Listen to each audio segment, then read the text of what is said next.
Hurmatli foydalanuvchilar, ushbu video qo'llanmada kollegial qarorlar bo'limini ishlash tartibini ko'rib chiqamiz. Dastlab yoshlarga oid kollegial qarorlar qanday qabul qilinishini ko'rib o'tamiz.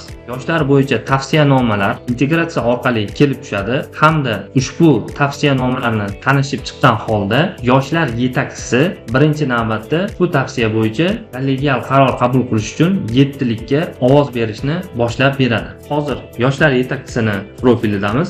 Mahalladagi biror yosh bo'yicha tavsiyanoma kelib tushgan.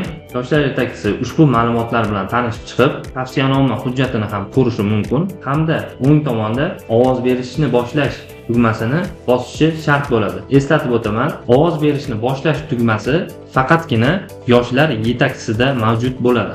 Ovoz berishni boshlash tugmasini bosamiz, tasdiqlashni bosamiz. Tasdiqlash tugmasini bosganimizdan so'ng ushbu yoshning tavsiyanomasi ovoz berishga barcha 7lik xodimlariga chap menyuning kollegial qarorlar hamda ovoz berish bo'limiga tushadi. Yoshlar yetakchisi tomonidan ovoz berishni boshladik hamda yoshlar yetakchisining o'zi ham ushbu ovoz berish jarayonida qatnashishi zarur bo'ladi. Buning uchun ovoz berish bo'limiga o'tadi. Kelib tushgan arizaning ustiga bosadi hamda o'ng tomonda ovoz berish tugmasini bosadi. Va ushbu ovoz berish jarayonida kimlar qatnashishi zarurligi ko'rsatib o'tilgan bo'ladi. Yoshlar yetakchisi ushbu tavsiyanomaga ha yoki yo'q deb o'z ovozini berishi zarur bo'ladi.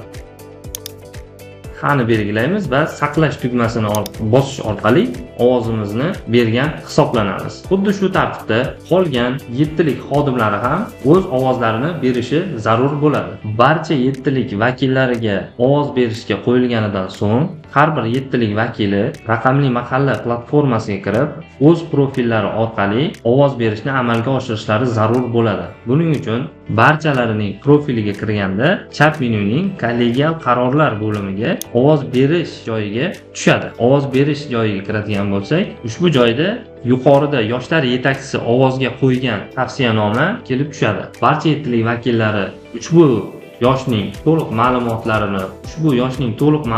bilan tanishib chiqishi, uning tavsiyanomasini ko'rishi hamda o'z ovozini berishi mumkin bo'ladi. Ovoz berish tugmasini bosadi, ha yoki yo'qni belgilaydi hamda saqlash tugmasini bosish orqali o'z ovozini bergan hisoblanadi.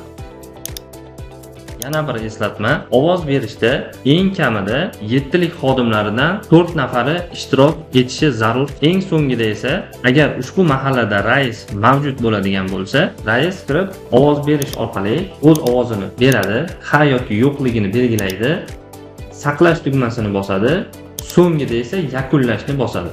Ya'ni ovoz berishni boshlash yoshlar yetakchisida bo'ladi, ovoz berishni tugatish esa mahalla raisida bo'ladi. Agarda ushbu mahallada mahalla raisi lavozimi vakant hisoblansa, mahalla raisi bajaradigan vazifalarni yoshlar yetakchisi amalga oshirishi zarur bo'ladi. Bunday holatda yoshlar yetakchisi ovoz berishni boshlaydi hamda qolgan 7lik vakillari ovoz berib bo'lganidan so'ng eng so'ngida ovoz berish bo'limiga kirib, yoshlar yetakchisi ushbu ovoz berish jarayonini yakunlashi mumkin bo'ladi. Eng kamida ovoz berish jarayonida 4 nafar xodim ishtirok etishi shart. Yakunlash tugmasini bosamiz. Ushbu mahallada rais mavjud. Mahalla raisi ovoz berishni yakunlaganidan so'ng o'ng tomonda ovoz berish tugmasining o'rniga imzolash tugmasi paydo bo'ladi.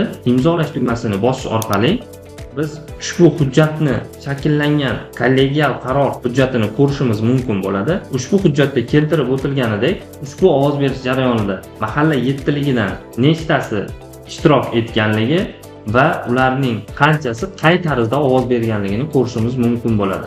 Misol uchun, mahalla raisi, yoshlar yetakchisi, ijtimoiy xodim uchalasi ham ovoz berish jarayonida ha deb javob bergan. Hokim yordamchisi esa ushbu ovoz berish jarayonida qatnashmagan. Xotin-qizlar faoli va soliq inspektori rad qilish javobini tanlagan, ya'ni yo'q javobini bergan hisoblanadi.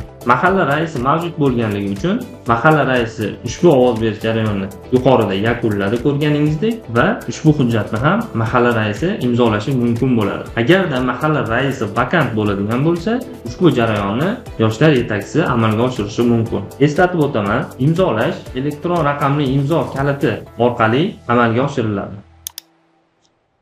Tegishli parolni kiritamiz. Bu kollegial qaror imzolandi. Ushbu kollegial qarorni yuklab olishimiz uchun chap tomondagi ushbu tugmani bosamiz hamda yuklab olish tugmasini bosish orqali olishimiz mumkin bo'ladi.